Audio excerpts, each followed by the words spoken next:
This is Jim Martorano from All About Town, welcoming you to another show.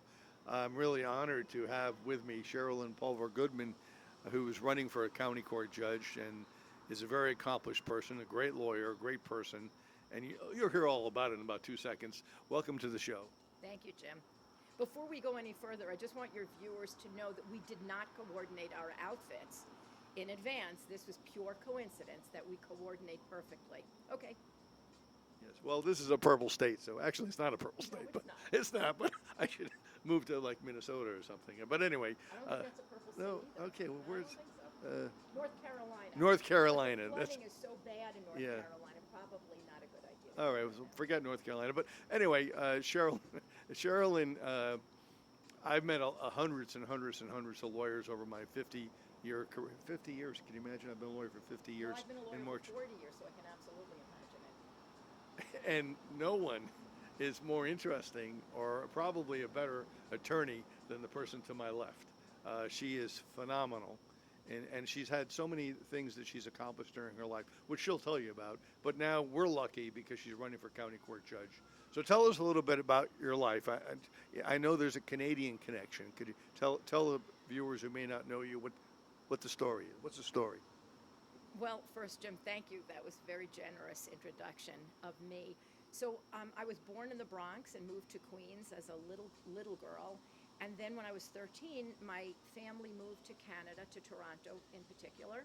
And I spent almost 10 years there. I graduated from the University of Toronto, um, but always very much longed to return to the United States. And I had that opportunity upon my graduation. I went to Syracuse Law School, met my husband, and that started my return to New York. This time in Westchester County instead of the city. And tell us a little bit about. I know your background. You were in law enforcement and you were in legal aid both. Tell us a little bit about that.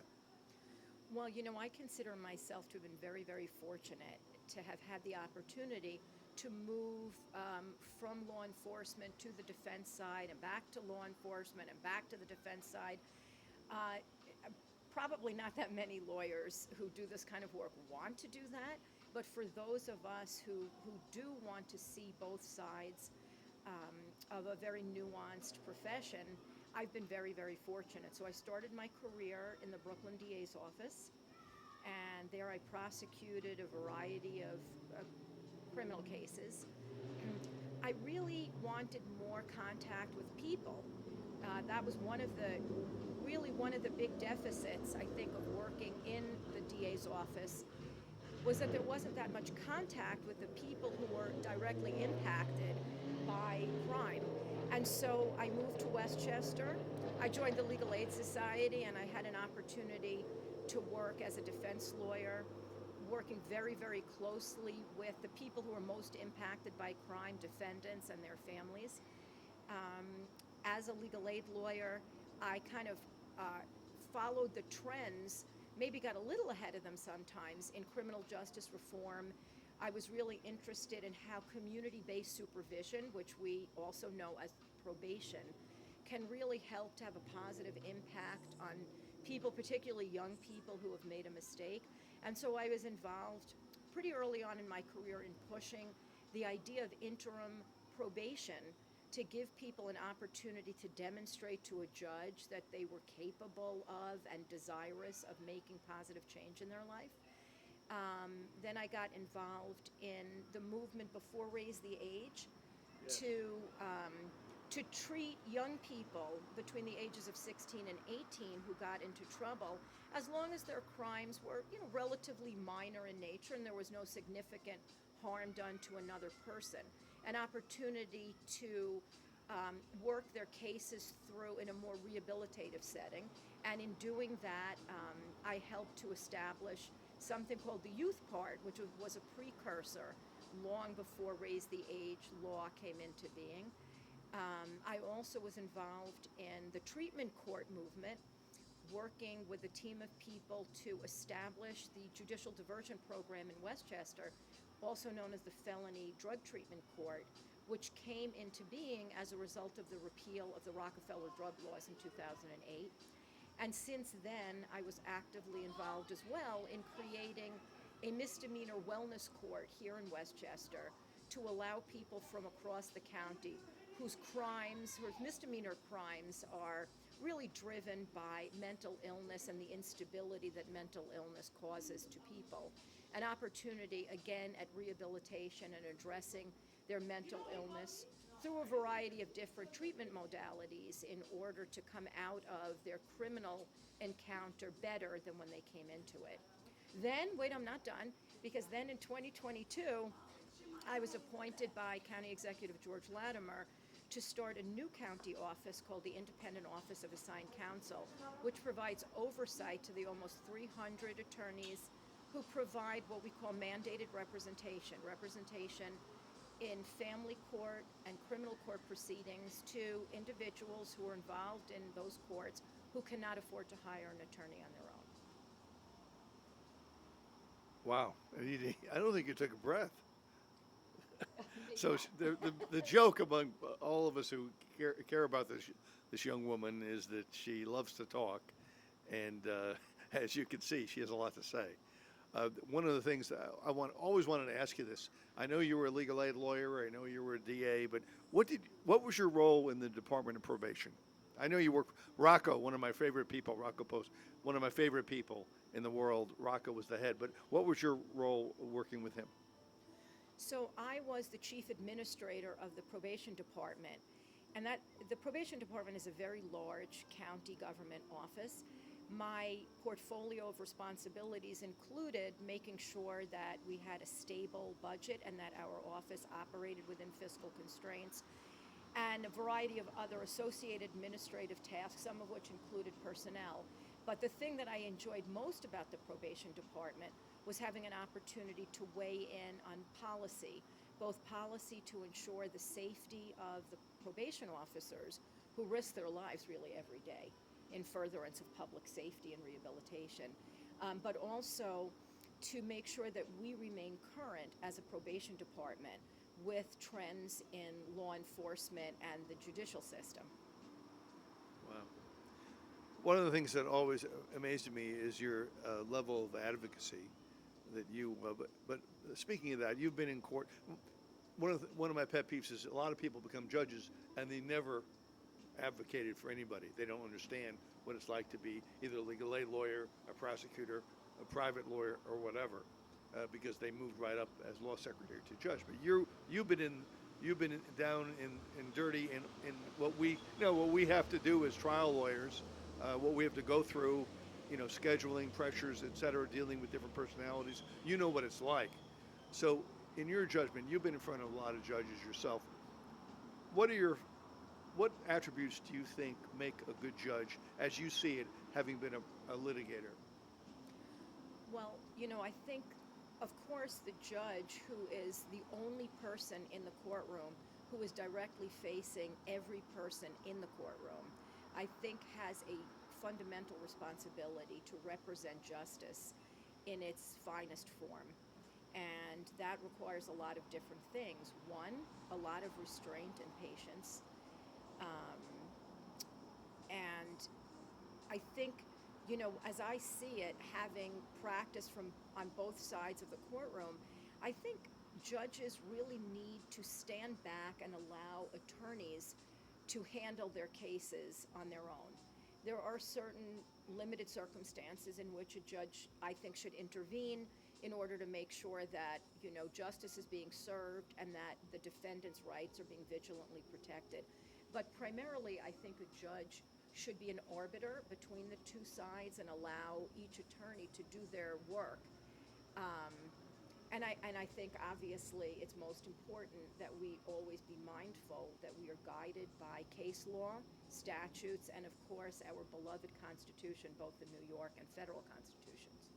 Now, your last venture in terms of your career has been, as you mentioned, the Office of Assigned Counsel. And I must say, personally, because I was involved after I left legal aid, after 45 years, I became an 18B attorney under the old regime, and then you took over. And I must say, you revolutionized the office. It's incredible the advances you've made, the changes you've made.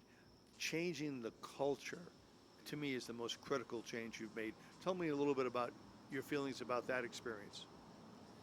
Well, it's actually the biggest professional challenge that I've ever had, and I'm so grateful because the team of people that work at the Office of Assigned Counsel is like no other team of people I've ever worked with. Everyone um, comes from a different country, has different life experiences, and different skill sets, but we are all universally dedicated to making sure that we do our best work so that the 300 attorneys who are providing this critical representation to the most marginalized and vulnerable people in our county can do their best work.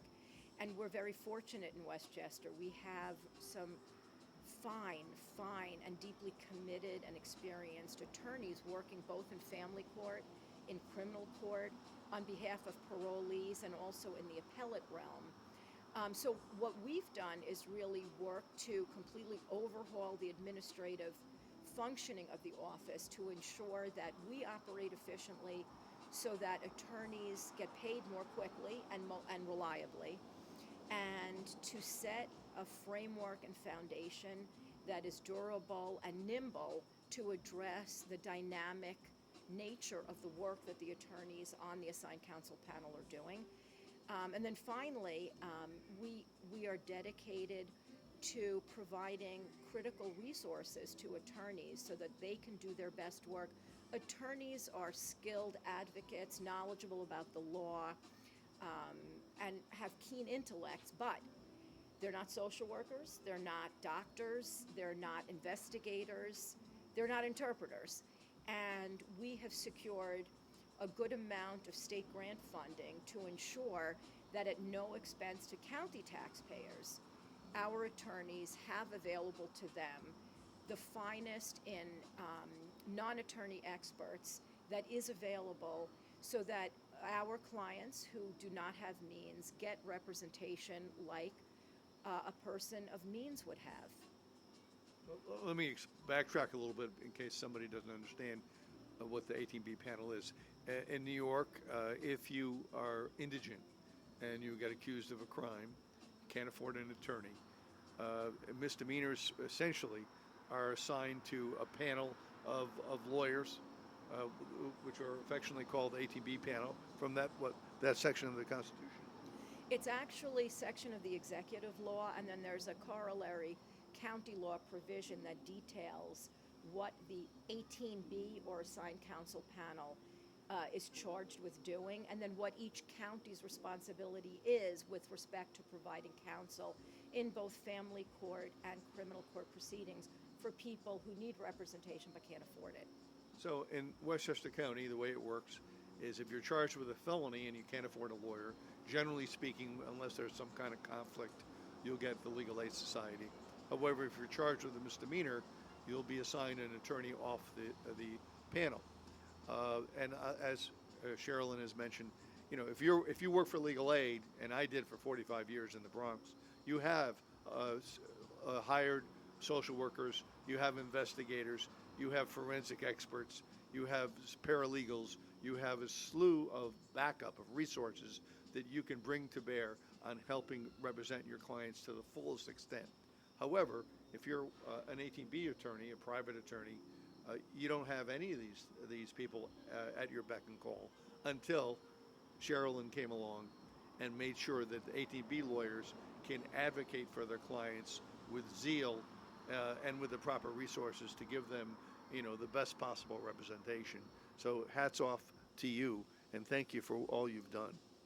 Well, it's really a team effort, and it's meaningless without the buy-in from you and attorneys like you across the county. So it's really a joint effort, and I'm so happy to report that the attorneys have really embraced the resources that we've been able to provide. And so I look forward to, even if I'm lucky enough to be elected and I'm no longer directly associated with the assigned counsel panel, I look forward to many years of watching solid, zealous legal representation by my colleagues on the assigned counsel panel. So let's reflect a little bit. I mean, I know she's younger than I am, but she's Not still, by much. but you still have a lot of years experience. Tell us about when you were a trial attorney and going to court and trying cases.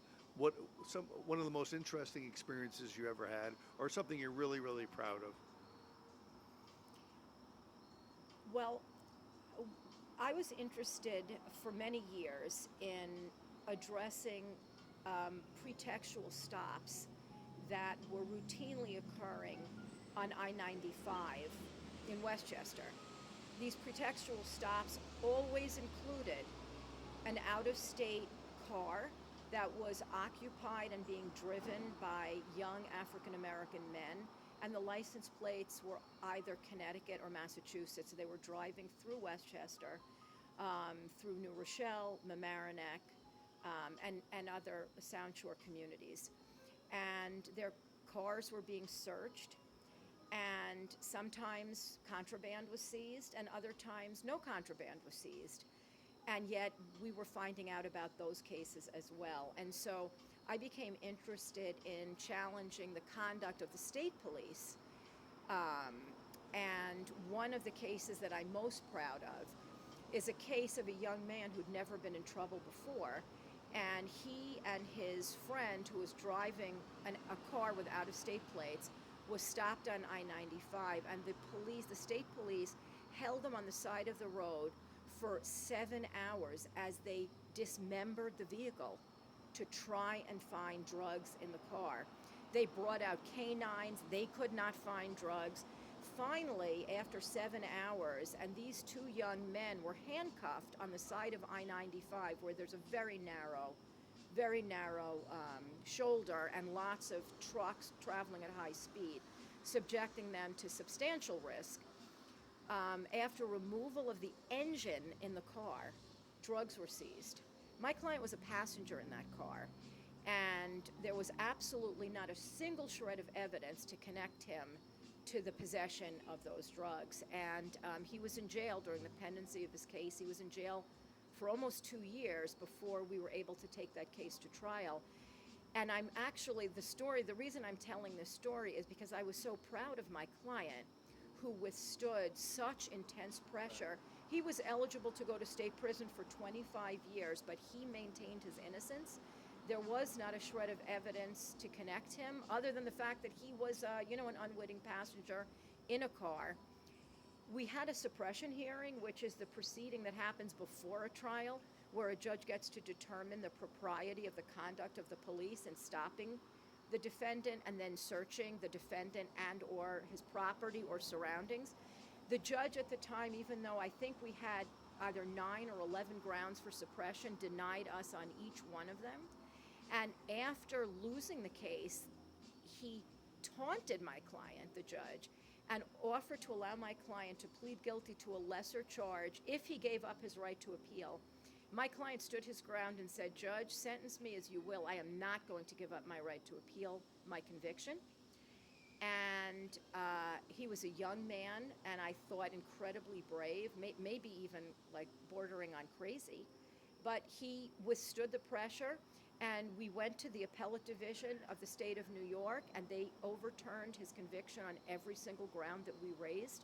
And he was released from prison, a man without a criminal conviction. And I say that it was a very proud moment, not because of me, but because he did what was brave and what was right, and justice ultimately was done, though it was delayed. Yeah, in my experience, there's a lot of pressure on someone, especially a person who's poor, if they're, for example, if they're incarcerated with bail. Say they're totally innocent, but their bail's placed on them, and they're sitting there, and the family can't raise bail, and then they're offered the door. Look, you can time served, or a time you've already done. You just plead guilty, even though they didn't do it. There's so much pressure. It takes a lot to say, wait a minute, I didn't do this. I'm going to sit here in jail and wait for this to be adjudicated in my favor, which may never happen. So I know some people criticize the new bail reform, but one of the purposes of the bail reform is to eliminate poverty as an important cog in the adjudication of justice. And I can't tell you how many thousands of clients I've represented who were pushed into pleas because they were poor. Yeah. No, I mean, there, I completely agree with you. And of course, that was one of the primary um, bases for bail reform. I think that, that message has gotten muddled. Um, and I think that the primary advocates for bail reform were so ensconced in the criminal justice system that they forgot, sort of as I did when speaking about the assigned counsel panel, I forgot to explain to your viewers what that is. I think advocates for bail reform forgot to remind viewers or inform actually constituents what the purpose of bail is and how the perversion of the bail laws over time acted to really prejudice poor people, and because they needed to get out of jail because they faced eviction, the loss or termination of their rights as parents, had caregiving responsibilities to their parents. There were so many collateral consequences to incarceration that we sometimes gets lost in the mix of all of this. The other thing is that bail reform did not change the consequences of being after you found guilty. Correct. It didn't change what your sentence is. All it said was that if while you're waiting for your trial, while you're waiting for this to be adjudicated, your poverty, your lack of funds is not going to keep you in jail. And this, again, this is for nonviolent crimes. It's for people, first time in the system, people involved in misdemeanors for the most part, and some very limited number of felonies. But again, nonviolent felonies. It's saying, look, poverty is not. You're going to demand your trial. You're going to have your trial, but while you're waiting for your trial, we're not going to keep you incarcerated. That's all bail reform. And now there are exceptions to that. And the governor made sure that there were exceptions, and people, even on some nonviolent crimes, are put in jail on bail. But I have seen over the years so much injustice done because people were poor, but hopefully we're moving in the right direction. What about you you're a person that always has demanded excellence. When you were a lawyer in court advocating, you advocated to the fullest extent. I mean, you left no stone unturned. Are you going to, as a judge, and now you're going to be seeing lawyers in front of you, how are you going to hold back your feeling about a lawyer that's not doing the job that you certainly would have done, or that if you were a supervisor, you would have demanded of your staff to have done? Can you hold back, or what's your feeling about that? Well, I have thought about that, and I do think that that will be my biggest challenge, at Right. least at the beginning. But I am ever mindful of the fact that I do not believe that my legal work is the ultimate in high quality legal work. And I'm ever mindful that I don't know what the issues are behind the scenes for a prosecutor, and I don't know what issues affect the defense attorney behind the scenes. And so I think it's easy to look at people and conclude that they're not doing as good a job as they should. But I think it's necessary for judges to recognize, at least preliminarily, that there are likely reasons why the case is not being handled the way maybe I think it should be. However, that being said, I will never allow an attorney to be ineffective, because every part of the charge of a judge is to make sure that justice is served.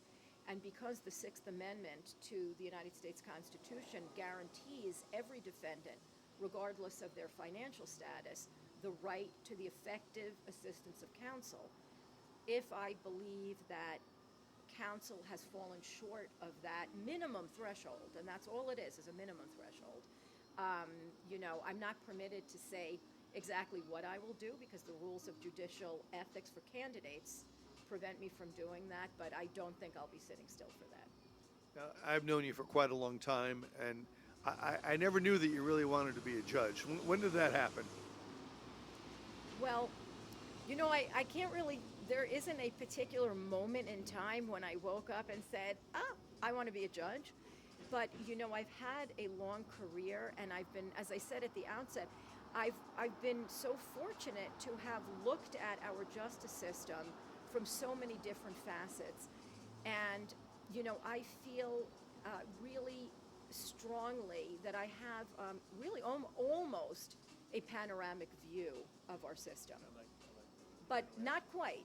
And, I feel so passionately about justice and social justice issues that I really felt that in order for me to credibly say that I had a true and deep understanding of our system for all its promise and flaws, it was necessary for me to be on the bench. And so, it's for that reason that I'm seeking this office.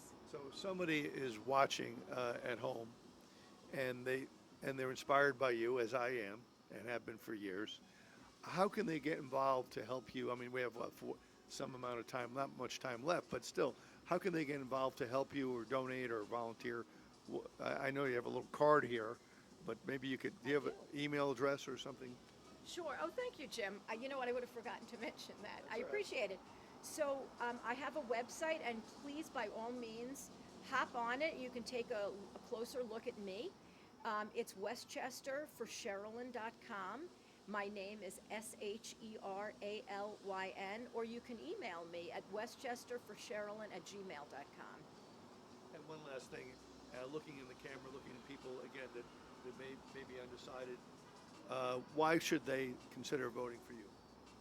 Well, you know what? I will ask all of you to just take a look at my resume, take a look at the things that I've been involved in, take your measure of me from this interview, and if you think that I have what it takes to make hard decisions, to stand by them, to honor the law, case law, and the Constitution, to have compassion where it's appropriate, and to be stern where it's appropriate, then I would ask you to consider voting for me. Well said. I must tell you, in my experience, as I said earlier, there are very few lawyers that can come up to the level of Sheralyn Pulver Goodman, and she is phenomenal. In and out of the courtroom, she's a leader. She's a revolutionary. She's revolutionized the Office of Assigned Counsel, and for that reason, Westchester County, the entire, is better off because of her. So I urge you to certainly go vote. Please, everybody should vote, no matter who you're going to vote for. And I urge you to consider voting for my friend Sheralyn Pulver Goodman, because she is phenomenal. And it'll be a vote you'll be proud of as time goes on, because she'll show from the bench how, that you made the right decision. This is Jim Martorano from All About Town saying, please wear purple today. Thank you for watching, and we'll see you next week.